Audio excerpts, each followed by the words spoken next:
And now for something completely different.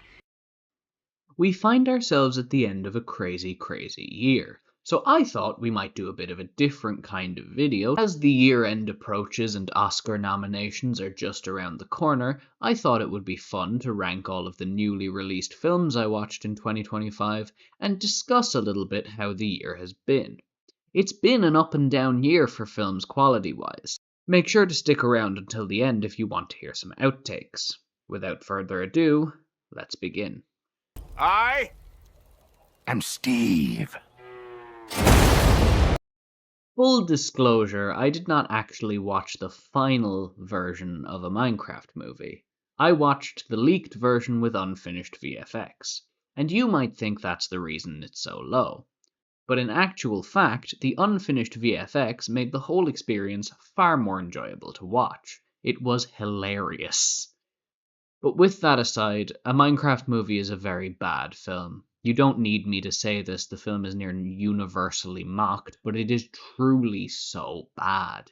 It's a slightly homoerotic version of Jumanji. It's a film entirely made up of memes or moments designed to become memes.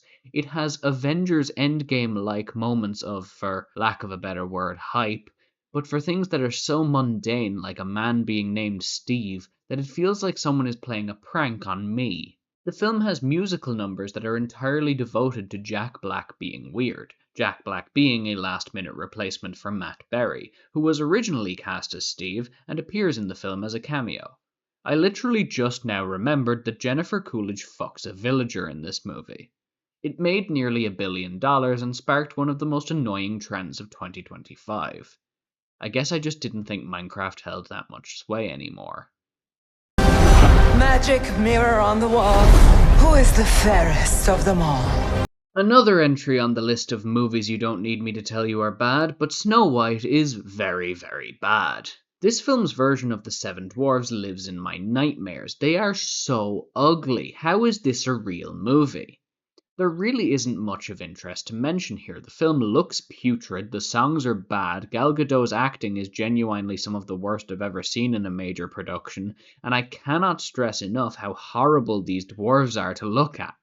Presumably in an effort to provide more depth to the character of the evil queen, she is no longer exclusively interested in beauty. She now also wants jewels, which is such a departure from the misogynist tropes we're supposedly trying to escape here.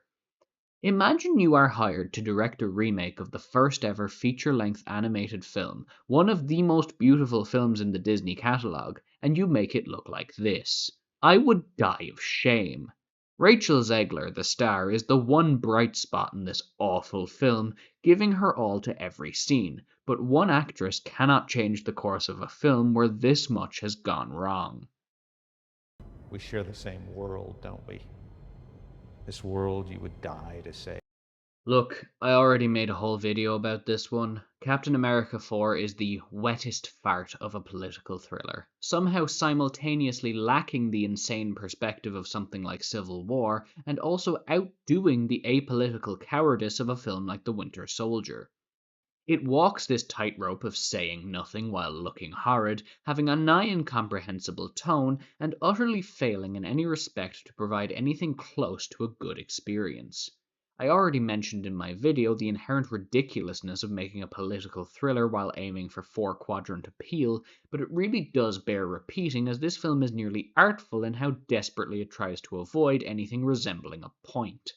Coming off of the back of The Falcon and Winter Soldier, which, however clumsily, did indeed attempt to say something politically, this film feels like Marvel responded to the backlash to their recent films by just reshooting and sanding this film down until there was nothing left that could offend anyone, but also nothing that could bring them joy.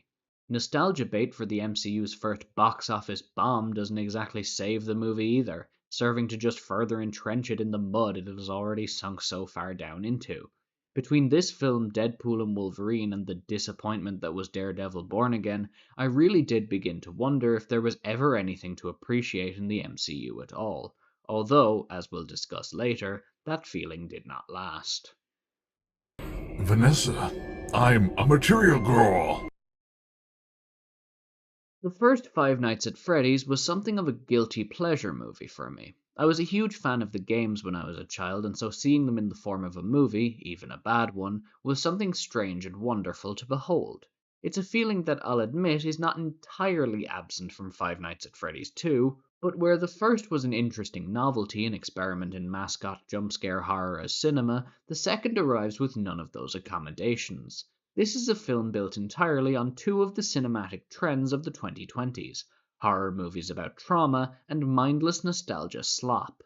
Though it tries to lampshade its own pursuit of nostalgia in one of its two post-credits scenes, it does not actually avoid the fact that this film is just 103 minutes of references to the Five Nights at Freddy's video games, to the point where anyone vaguely familiar with those games can basically guess where each scene is leading. Some will call this faithful adaptation. I am not so forgiving. The nostalgia is not even merely limited to the video game franchise, evidenced in decisions like the choice to cast Skeet Ulrich as Matthew Lillard's business partner, reuniting the duo that infamously kicked off the recently deceased Scream franchise. Five Nights at Freddy's 2 throws a cursory glance at the idea of trauma, but is too busy huffing the farts of a decade-old video game franchise to ever meaningfully pursue anything resembling a theme. I had a good time laughing at this film when I watched it. I would not recommend anyone else do so. He's like Cupid, with a kink. Hurt Eyes is a slasher-stroke rom-com from director Josh Rubin. It's a reasonably fun idea to center the rom-com meet-cute around two people who are mistaken for a couple by a serial killer who only kills couples, but unfortunately this film did nothing for me beyond that core idea. I did not find the characters particularly likable, people talk like they've all recently escaped an asylum, the kills are gory but evoke nothing more than that, and it's also, sadly, not good to look at. At times it's quite ugly. I watched Heart Eyes as part of my yearly October watch of 31 horror movies, and while it was not the worst film I watched as part of that endeavour this year, owing to the fact that I also watched the first Terrifier, I found next to nothing in this film that appealed to me. I'm struggling to think of more to say. I think I'll just leave it here. Bad movie. Luca Guadagnino. After the Hunt is the newest piece from Italian director Luca Guadagnino, a film about a PhD candidate, Maggie, who accuses a Professor Hank of sexual assault. This places the film's focus squarely on the so-called Me Too movement, and Guadagnino handles this topic with all the delicacy of the gorilla I invited to my last afternoon tea. The film takes the tired approach of what if the accused person was maybe innocent, though, that has seemed to dominate Me Too conversations since the movement began, and it does this by placing us with the perspective of a third main character, Alma, who is caught up in the storm of he said, she said created by the accusation. Hank claims Maggie is a plagiarist, and even momentarily states she came on to him, despite her being a lesbian, while Maggie claims that Hank assaulted her. The issues with After the Hunt arise not only from this exhausted idea that falsely imagines a world where those accused of sexual assault face consequences for their actions systemically, and thereby places the white man in the role of victim, but in that the film is also extremely careful to remind us at all times that Hank could be innocent, to the point that Maggie's actual perspective is minimized, and the constant muddling of the narrative leaves it feeling more like Guadagnino is dancing around like a merry imp trying to score one over on his audience than actually make a meaningful statement in either direction, rendering the film ultimately a shallow faux critique that does not add to or recontextualize the complex moment it claims to be tackling. Luca is, as always, great behind the camera, but the substance is just not here. And you deserve $1 million rings. Continuing from After the Hunt, Opus is yet another of this year's Io Adebari features, this time starring as a writer who visits the compound of a reclusive pop star and slowly uncovers a sinister truth. I hope you liked that 17-word summary because that's all the film has going on. It's odd. It's a fine enough idea, but the whole film has an air as if something is just missing from it, like they had the seed of an idea and forgot to water it. John Malkovich is doing his best to portray the fusion of Michael Jackson and Charles Manson, but the script itself seems totally uninterested in its own idea beyond the barest of essentials. It's just a stripped back version of several far more interesting films we've already seen in the last 5 years.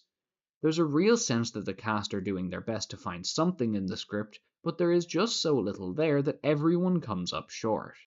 It's an unfortunate circumstance for an idea that could easily be imagined being done quite well, since it has been done a handful of times before. Trapped in a shallow script, the film never quite reaches anything approaching insightful or enjoyable. I think my husband was infected. Wolfman was one of the first movies of the year, and so I went in with low expectations. It's another reimagining of a universal classic monster from director Leigh Whannell, who of course rose to prominence for his 2020 reinterpretation of The Invisible Man as a tense thriller about the spectre of abusive relationships. Whannell takes another stab at making a film about traumatic relationships, this time going for a classic story about the damage parents do to their children in their efforts to protect them. Wolfman also tackles a similar idea by placing us primarily in the perspective of Julia Garner's character, who slowly watches as her husband changes from the man she loves into a monster.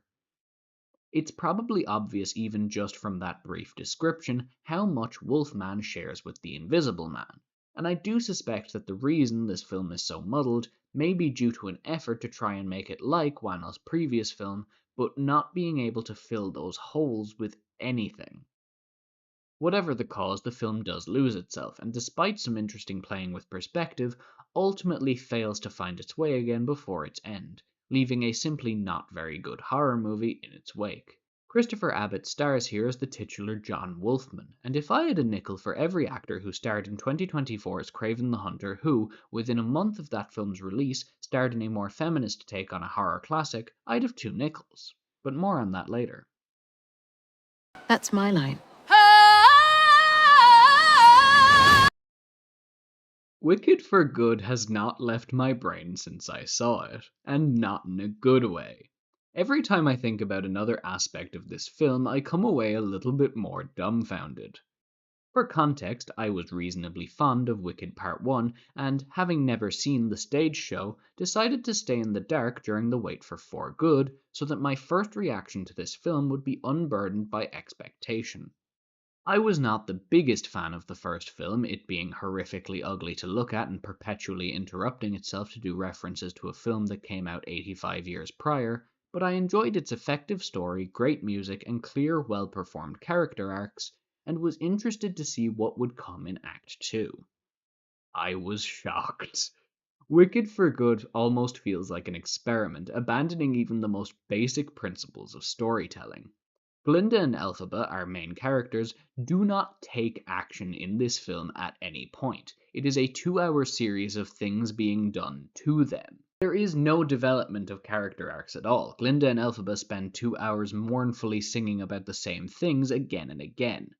Director John M. Chu clearly tried to discover color for this film, but it's so horrendously backlit you might be forgiven for thinking the Emerald City is located on the surface of the sun, although that ever-present nuclear blast doesn't quite cover up Chu's weird way of shooting crowds in musicals. The cast, especially stars Cynthia Erivo and Ariana Grande, make a lot out of what they're given, but what they're given is spectacularly strange. Bok, a pretty major character of the films, is just abandoned at around the 3/4 mark and never seen again. The Cowardly Lion, whose presence has been apparently increased from the stage show, similarly disappears after a while. The film is so singularly focused on Glinda and Elphaba that it almost feels like the first 2/3 of For Good are just spent getting rid of everyone else so they can have their moment. It's a completely baffling experience, and one that has changed me for bad. It's clobbering time! Another film I've made a video on, my first video even. Marvel clearly had a lot riding on the Fantastic Four first steps, framing it as a pseudo-fresh start for the MCU, what with its separate universe and optimistic new outlook. This is a fine enough idea, but as I discussed in that video, Fantastic Four is hampered down by a decidedly regressive view on what a hopeful future looks like, and is let down by the fact that its retro-futurist sheen hides just another bog-standard MCU film, complete with all the pitfalls and peaks that entails. It's a film that had the unenviable task of releasing only 2 weeks out from James Gunn's Superman, that tries to recapture the lost Marvel audience so that Avengers Doomsday makes a decent chunk of change. It's a film that tries to instill in its audience a sense of hope, but cannot find a point of relation between its characters and the viewing public. It's a film that wants to honor what came before while distancing itself from past failures. It's a film that wants to be part of the MCU but must take place in a separate universe. Put simply, Fantastic Four is a film that is being pulled in many directions. There are simply too many goals being aimed for here, too many cooks in the kitchen, and like with many recent Marvel projects, it feels as if its function as part of a franchise was more important to its development than its own quality as a standalone film. I don't want to be here anymore, Jerry. J. Kelly is a very sentimental film, and in many ways it's very good at that.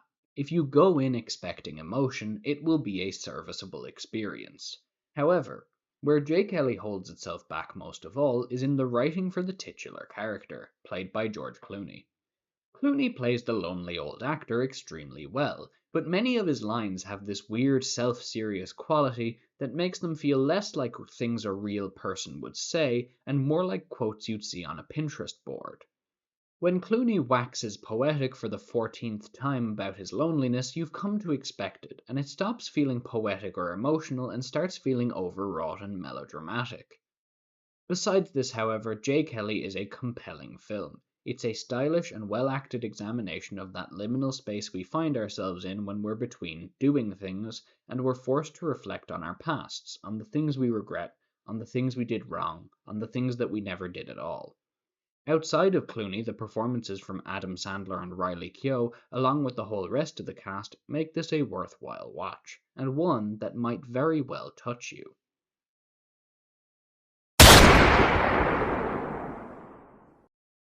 Ballerina is the first film spin-off of the John Wick series, and by that token, the film has a lot to live up to. John Wick took the world of action movies by storm. Beautiful cinematography mixed with some of the best fight choreography put to screen served to elevate a simple revenge film into a cultural touchstone.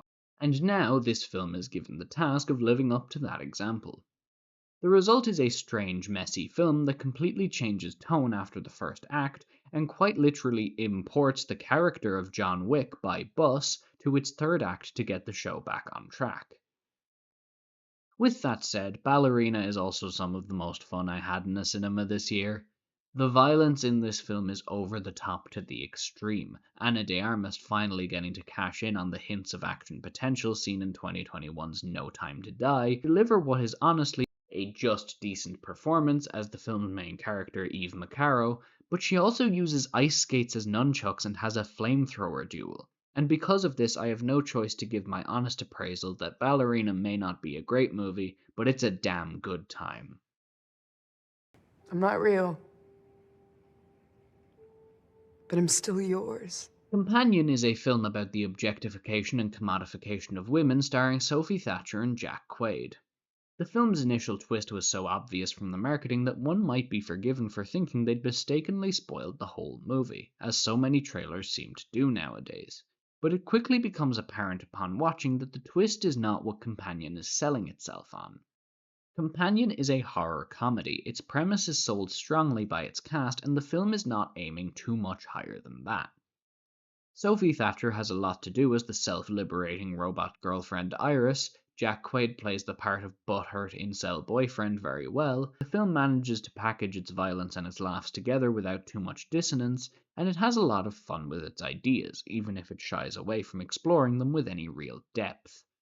It's just simply a good time with a strong movie. If you want to see a robot girlfriend get violent revenge on her asshole boyfriend and his equally awful friends, Companion is well worth 90 minutes of your time. I get it. Mickey 17 is a very odd film. The latest feature from Parasite director Bong Joon-ho, the film follows Robert Pattinson as Mickey, an expendable extraterrestrial worker who is cloned every time he dies. Put simply, this film feels like it would have worked better in a world where Kamala Harris had won the 2024 US presidential election. The primary antagonist of the film is a billionaire politician, Kenneth Marshall, who is clearly a parody of both Elon Musk and Donald Trump. For the first, he is a man obsessed with breeding and repopulation who displays a lack of anything resembling charisma. For the second, he is a failed egomaniacal politician who is woefully unintelligent and cruel. The film proceeds with all the subtlety of a brick as it follows the misadventures that begin when Mickey is cloned without having died, leading to 2 concurrent Robert Pattinsons. It's fine, it's enjoyable enough, and it has a good heart, but it doesn't hold a candle to Parasite, and the way in which the Trump-Musk parody is handled would very much play better in a world where Donald Trump had not become the 47th US president and wreaked untold havoc on the world. Doing good. Super shit? Come on, Lois. You know that one specifically irritates me. We have hit the third and final film on this list that I've already made a video about. Superman is the start of the new DC Cinematic Universe directed by James Gunn and starring David Corenswet. The film is a crowd pleaser. It's got a good heart, strong ideals, and the central performances from Corenswet, Rachel Brosnahan, and Nicholas Hoult are more than strong enough to carry it across the finish line. However, the film is also a complete mess, overstuffed with characters and ideas that don't really go anywhere, clearly burdened down by the weight of introducing a new cinematic universe, and those flaws are not only undeniable, but get progressively more obvious as the film goes on.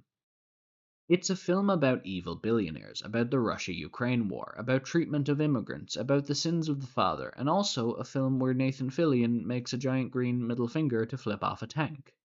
Superman is also a film where James Gunn's signature style seems to be somewhat buried under the weight of everything he's trying to do, the pressure of launching a new franchise sanding down the edge that he's come to be known for, leaving the film feeling less like a James Gunn movie than what it could be.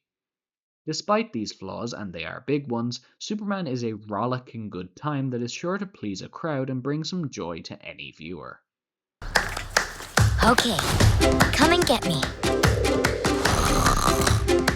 Elio was this year's Pixar offering and seemingly the last original film they planned on producing for the next few years as they head towards a future of making Toy Story 17 and reducing any crumb of creativity into corporate slop. Despite this metatextual baggage, Elio is actually a good, quite touching family film. Following the eponymous young boy as he yearns to contact extraterrestrial life and gets way more than he bargained for, Elio takes simple themes of being a social outcast and filters them through the ever-beautiful Pixar style to deliver a nice, heartwarming experience with a film. The film uses archived recordings of Carl Sagan along with a virtual anamorphic lens to really try to capture the ceaseless majesty of space. The film's themes of outcasts trying to find community are delivered with the signature Pixar sincerity, and more than anything, watching Elio does come with a certain melancholy when it hits you that the fresh ideas Pixar were known for, things like Turning Red, Finding Nemo, and this, are now gone, the once mighty studio reduced to an endless conveyor belt of sequels. But once again, even beyond that, Elio is a very competent, nice-to-look-at entry into the Pixar catalogue, and one that is well worth a viewing. Hey. I want to talk to you. I don't think it's unreasonable to say that Zach Cregger's Weapons was one of the films that really sparked quite a lot of discussion this year. A chilling tale of the events following the mysterious disappearance of an entire school class full of children, Weapons is a horror movie that explores modern anxieties about children in a post-pandemic world. For a number of years, children were isolated from their peers. And now, though we say everything is back to normal, there still lingers the question of what was lost. Did the pandemic take something from a generation that we can never get back? Weapons is stylishly directed and features some strong leading performances from Julia Garner and Josh Brolin. The film uses all the tools at its disposal, jump scares, creepy atmospheres, and gory violence, without ever feeling like it over-relies on any individual tool, like for example Five Nights at Freddy's 2, which would be 10 minutes long if you cut out the jump scares. Amy Madigan's performance as Aunt Gladys is equal parts powerful and chilling, giving her a dominance throughout this ensemble cast that ensures she maintains the sense of fear and unease that accompanies her throughout the entire runtime. Weapons is a great time with a horror movie and is sure to provide something for any horror fan to like. And monkey chow. Monkey chow? For what? Well, for the monkeys, of course. The last few years have seen an overwhelming trend of horror movies about trauma, from David Gordon Green's Halloween trilogy to smaller affairs like Smile or The Woman in the Yard. It seems like every other horror film wants to tackle this idea. The Monkey is yet another example of this ongoing trend, but despite how worn down one might feel on the topic, The Monkey is a well worthwhile endeavour in doing it right. This film tackles the heady idea of familial trauma with an incredibly silly panache, and it understands that about itself and uses the silliness to its advantage, creating a gory, campy, 90-minute affair that you might not love, but you probably won't hate either. Director Oz Perkins, probably best known for last year's Longlegs, of which I was not the biggest fan, brings a sense of energy and style to this film that really does just serve to make this a simple, strange, good time with a movie. It's a slasher movie about a toy monkey that kills people. I really don't know what else to tell you.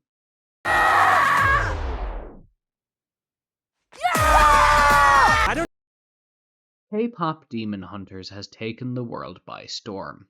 A shoo-in for Best Animated Feature and Best Original Song, the Sony Pictures animation film released on Netflix in June to immediate acclaim, continuing its cultural moment until well into November. Netflix, for their part, must have known they had a winner on their hands, since this is one of the films they chose to give a brief theatrical release this year, just long enough to satisfy the requirements for an Oscar nomination. But how is the film? Is the acclaim deserved? In a word, yes. K-pop Demon Hunters is stylishly animated, funny, and is sure to capture the hearts and minds of children everywhere with its simple, appealing messages about being yourself. I don't even like K-pop, and yet, to my surprise, I found myself thoroughly enjoying the song Golden, and while none of the other songs appealed to me in that same way, I didn't find any of them to be outright bad either.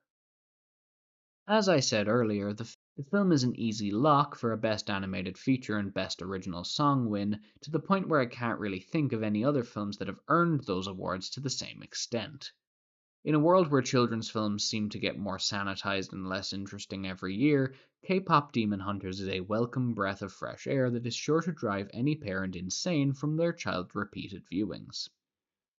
I need you to trust me. One last time.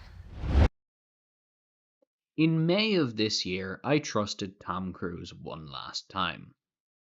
Mission Impossible: The Final Reckoning is a messy movie. The first hour in particular twists itself into incredible shapes to try and draw an overarching mythology connecting the 8 Mission Impossible films. However, that being said, as The Final Reckoning went on, I found myself more and more endeared to the film and what it was trying to do. Tom Cruise clearly loves these films dearly. He's been doing them for nearly 30 years, and now, as he passes through middle age, he must say goodbye. Of course he wants to try and connect them all, to make the claim that this is all one bold tapestry. It's a natural human instinct. If you are someone who dislikes Tom Cruise, you likely dislike these films. They are so inextricably linked to the so-called last movie star and his career that you cannot truly separate them. The Final Reckoning has a very messy first hour in this regard, but it proceeds with the same self-assuredness and stylish action that has come to be the defining feature of these films. This series gets to end on its own terms, a rare thing in the modern cinema landscape, and it does so without sacrificing any of its identity in the process. Here, you're not the Predator. The first, but not last, of the Predator films on this list, Predator Badlands is a bold step for the series, a film that not only follows the titular Predator as our protagonist, but that also completely forgoes the framing of the Predator as a monstrous hunter that cannot be stopped. This shift was, in a sense, inevitable. The more that a franchise grows, the more it demands information, explanation from every quirk of its universe. Nothing can be left unexplored, every stone must be turned, the original film must be cannibalized in order for new films to be made. It was not only unsurprising, but a certainty that as the Predator franchise experienced its 2020s renaissance, there would be some effort to explore the Yautja and their culture. So how does the attempt fare?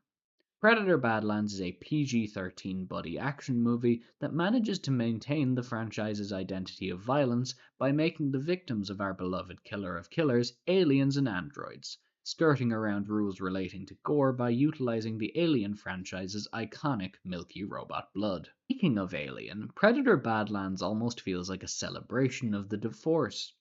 Speaking of Alien, Predator Badlands almost feels like a celebration of the divorce between the two franchises, proudly boasting that it got to keep all the cool stuff like the androids, Weyland-Yutani, big yellow mechs, and aliens with acid blood. Some people may dislike Badlands for its PG-13 stylings, for the buddy comedy relationship between Elle Fanning and Deck, for not being a classic Predator movie. I understand these misgivings, but if the franchise had to go PG-13, had to chase this level of unnecessary exploration, I am at least glad the product that was created was a damn good time.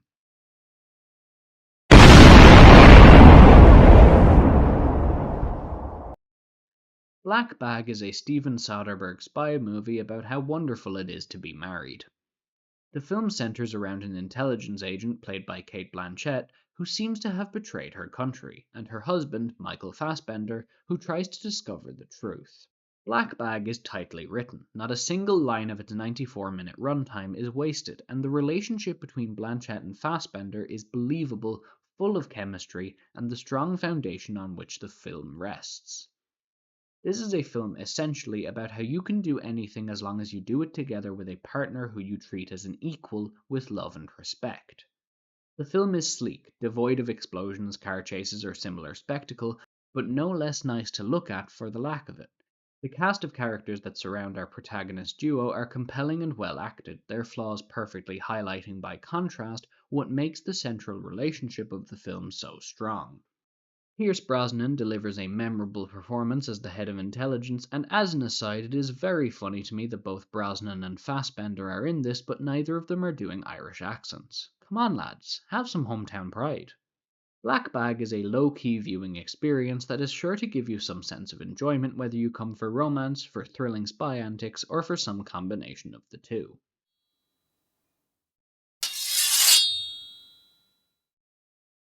Our second Predator film on the list, and our last, don't worry, Killer of Killers came as something of a surprise, a mysterious new Predator film that was almost stealth-dropped on Disney Plus back in June. Killer of Killers is exactly what people have been saying for years that Predator should be. It's a series of 3 animated vignettes that show the Predator in different time periods and settings hunting historical civilizations, Vikings, ninja, and a World War II fighter pilot. I think Killer of Killers is not only a successful experiment, but a stylish, violent, genuinely worthwhile experience. Killer of Killers utilizes the new medium of animation to its best advantage, using it to create sequences and grotesque kills that simply could not exist in a traditional Predator film. It does this while telling 3 genuinely good short stories and appealing directly to the monkey part of one's brain that goes ooh when cool fights happen. There was such a potential for a novelty like this to be a mere gimmick, an undervalued and thoughtless bit of puff made to go directly to streaming and never see the light of day. But Trachtenberg and his collaborators have managed to not only ensure tonal consistency with the other recent Predator offerings Prey and Badlands, but to actively engage with the new medium they are experimenting with to deliver one of the most unique and memorable experiences of the entire franchise. I am so glad this franchise did not end with 2018's The Predator. The Bone Temple. Never before have I seen a film that is so beautiful and moving that then, in its final moments, cuts its own legs off and eats them. Full spoilers for the final scene of this film in this section. 28 years later comes as the 3rd installment in the oddly titled series of zombie films, where 28 Days Later showed Cillian Murphy's Jim navigating a nation that had recently collapsed, raiding supermarkets for food and using abandoned cars to get around. 28 Years shows a country that has moved on. Small communities have formed in locations safe from the infected. People raise children, farm for their food, and support each other.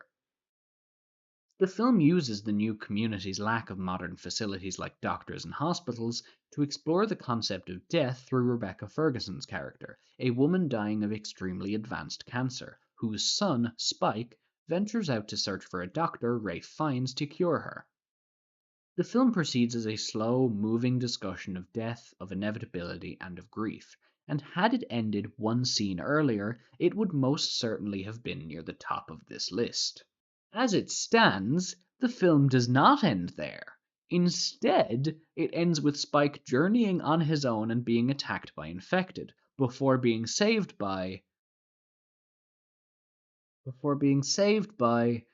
a Power Rangers team of Jimmy Savile impersonators. It's a complete tonal shift moment that lurches the film away from what it was to remind you that there is a sequel coming, undermining the preceding experience by slapping you in the face with emotional whiplash. 28 Years Later is still a beautiful film that I recommend anyone watch, but regardless of how good the Bone Temple ends up being, I don't think I'm ever going to like that final moment. Drebin, Police Squad. The new version. The 2020s have been a decade of many trends, but I think it is undeniable that chief among them is the reboot, the remake, the cynical regurgitation of already digested content to an audience of unthinking monkeys. It is from that perspective that I viewed the first trailer for Akiva Schaffer's The Naked Gun reboot with disdain and contempt. How dare they, I thought. Is nothing sacred, I cried. Despite my misgivings in August of this year, I went with my mother, a fan of the original films, to go and see this new entry, certain in my mind that we would be sharing our hatred of the material once it was over. I will hold my hands up right now and say out loud for all to hear, I was wrong. You can't see, I'm holding my hand, you can't see me, I'm holding my hands up. Not only is this new Naked Gun film a funny comedy, it is a riot. I spent nearly every minute of this 85-minute picture smiling, chuckling, or outright laughing. There is a joke with Pamela Anderson, Liam Neeson, and a dog in this film that had me doubled over in the cinema, tears of laughter running freely. By the time the film was over, I left with pains in my sides from laughing at it, and I had never been so happy to be proven wrong. The Naked Gun is a worthy successor to the name, and I am so happy this film exists. Who are you? I'm Bob. I told you. After last year's Deadpool and Wolverine, I had pretty much given up all hope that the MCU would ever try to do anything interesting ever again. An industry that could produce something as creatively bankrupt as that film could surely never hope to create anything worthwhile ever again. It was with this prejudice, further strengthened by the hopeless Captain America 4 and the disappointment of Daredevil Born Again, that I went to see Marvel Studios' Thunderbolts. By Marvel standards, Thunderbolts is a revelation, a return to the perspective of taking small-time characters no one cares about and making people care through a thoughtful, enjoyable story.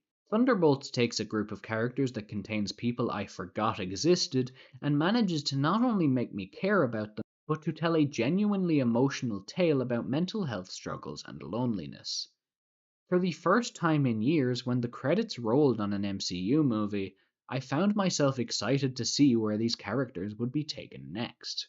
Thunderbolts tells a tale of superheroes in a broken and corrupt America, tells a tale of depression and solitude, and does it all without ever feeling overly heavy or self-serious, building its characters up without undermining them. It is very likely the best and most interesting MCU film since at least 2023's Guardians of the Galaxy Volume 3. It's alive! Oh, it's alive! It's alive! It's alive! Guillermo del Toro is probably the perfect director to make an adaptation of Frankenstein. The original tale of a misunderstood monster given to a director who has made a career out of having sympathy for monsters. The result is a strange film, clearly deeply personal to Del Toro, that has an almost comical trajectory. The film initially seems to be a fairly typical Frankenstein adaptation. Victor is a monster and the creature is misunderstood. But it seems like Del Toro heard Mia Goth as Elizabeth tell Victor he was the real monster and went, "Victor is the what?" and leaned into a more sympathetic angle for Victor. The result is a film that I've seen called messy and unfocused, and I can certainly see that point of view. But something about Del Toro's radical empathy here, the decision to treat both characters as creatures deserving of redemption on Victor's part and mercy on the creatures, completely captures me. The pure empathy on display for each and every character in this film is something that's intoxicating in a world so full of hate.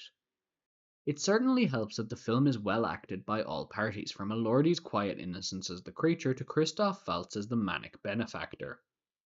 Guillermo del Toro's Frankenstein might be the most divisive pick to put this high up on the list, and I am sure on later rewatches my estimation of it will lower immensely, but something about this film really struck a chord with me in a way I didn't expect. Let us begin with Wix's murder. Right. I am Irish, and therefore I have a complicated relationship to religion.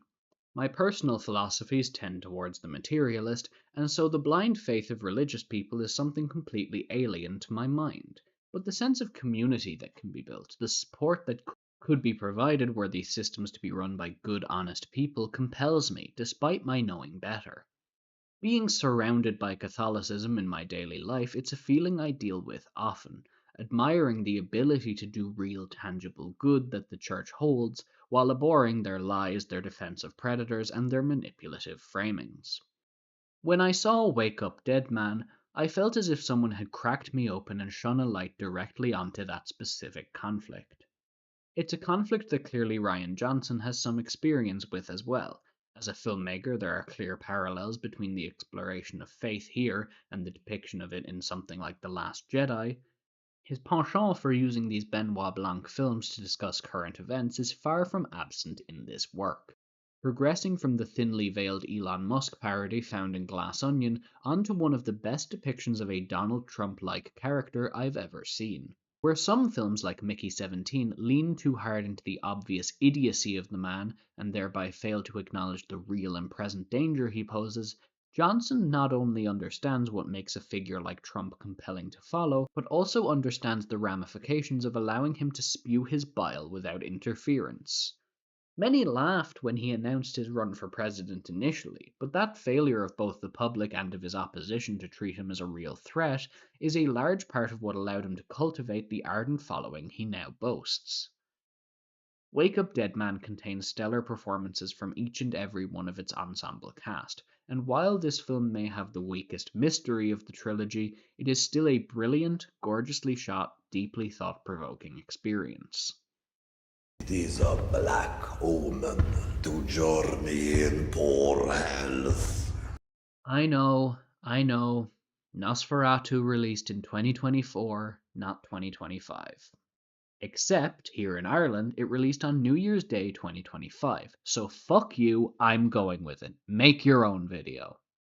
The original Nosferatu is one of 3 films I consider to have a strong claim to the title of history's greatest horror movie, on top of Dracula being one of my 3 favorite books.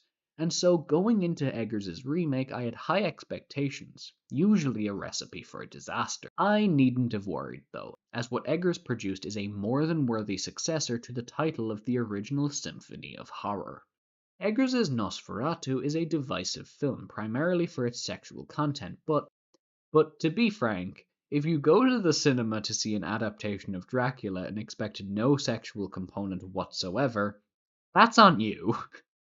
Nosferatu is a conceptually complete film. Every aspect from the sets to the wardrobe to the weather seems to work in complete harmony with one another to create an atmosphere that is both compelling and repulsive.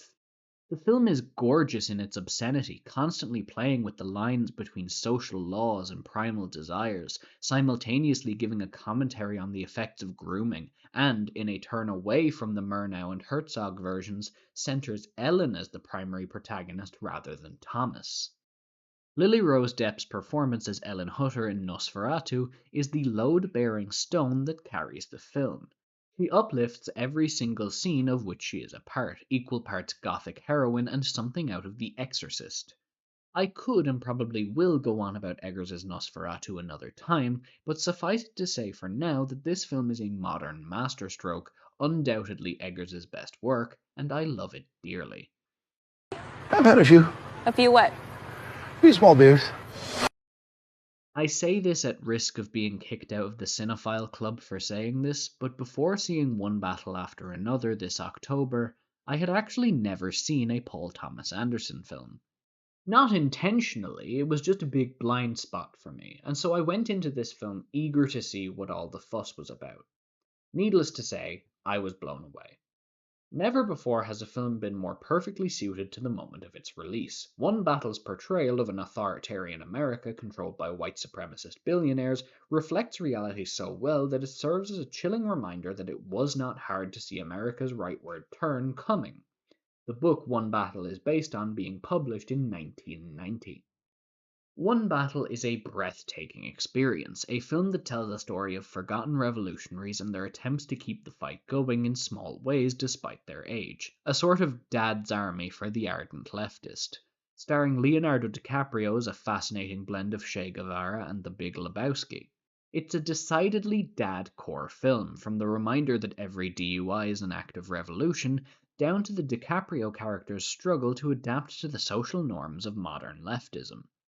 More impressive than DiCaprio's brilliant performance, though, is Chase Infinity's as his daughter, the film's main character, if that phrase even applies, who absolutely steals the show with a performance that is perfectly human and holds the film together on its strength alone.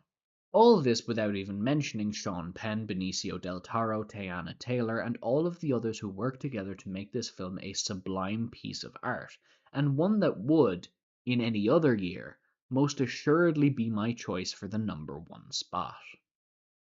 Last time I see my brother, Lou. Last time I seen the sun.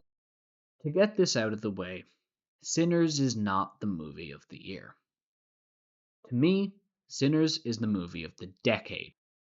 Sorry Dune, sorry Oppenheimer, sorry Everything Everywhere, Sinners is here and it smokes all y'all.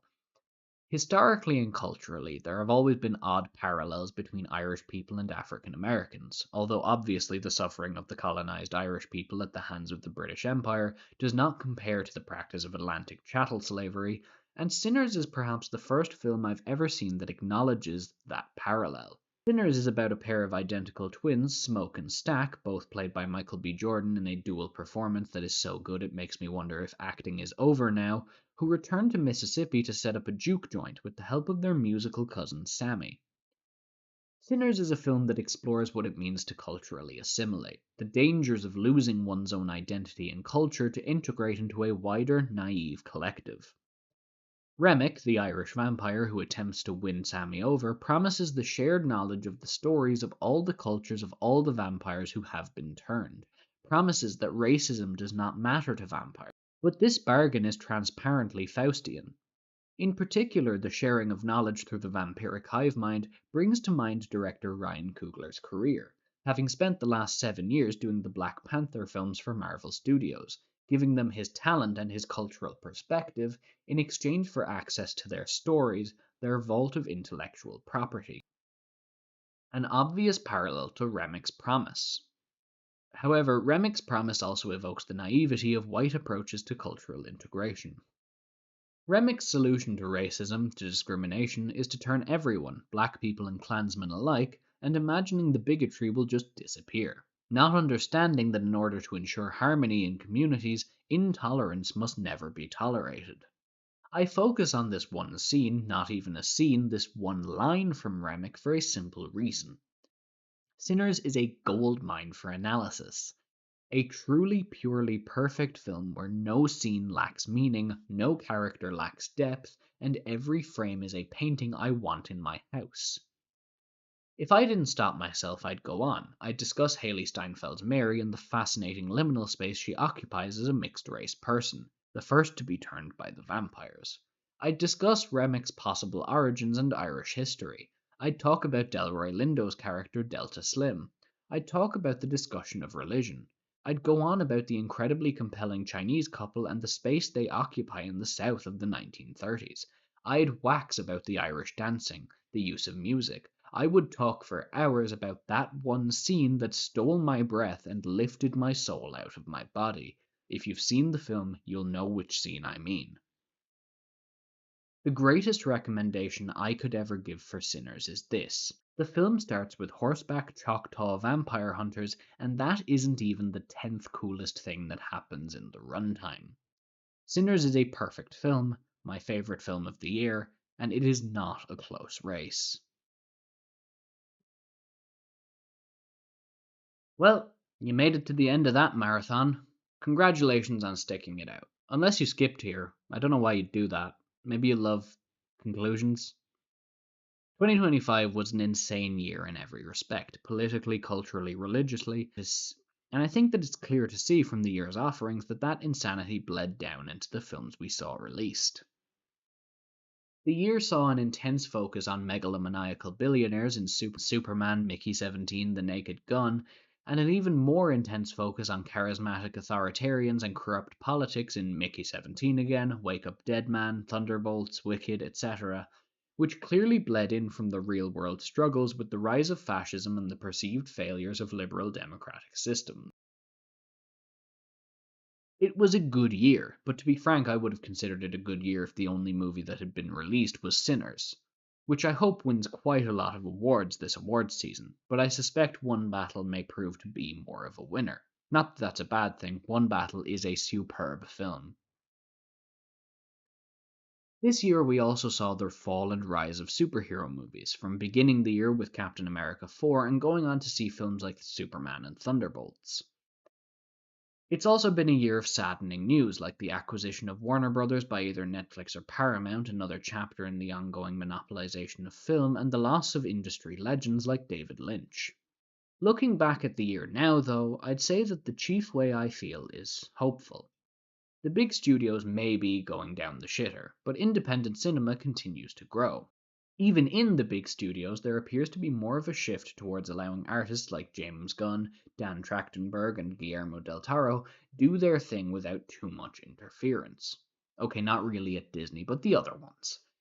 It's been a good year. I have many more films from this year that I still need to get around to seeing, like Begonia, No Other Choice, which doesn't release until January 26th in Ireland, Marty Supreme, but for now, I am satisfied with this list.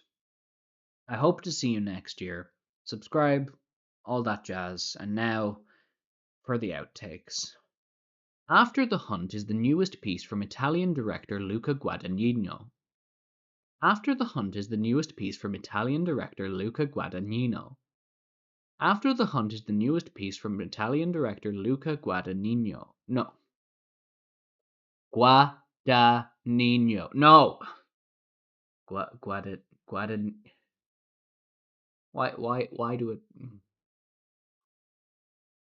Guadagnino. Fuck! Guadagnino. Guadagnino? Guadagnino. Guadagnino. Guadagnino. Guadagnino. Guadagnino. After the Hunt is the newest piece from Italian director Luca Guadagnino. Fuck! And the constant muddling of the narrative leaves it feeling more like Guadagnino. Fucking hell, what is wrong with me? See, I know how to say it. I know how to say it. I know how I'm supposed to pronounce it. But my mouth won't make the words. It won't make the sounds. This places the film's focus squarely on the so-called Me Too movement, and Guadagnino. Luca Guadagnino.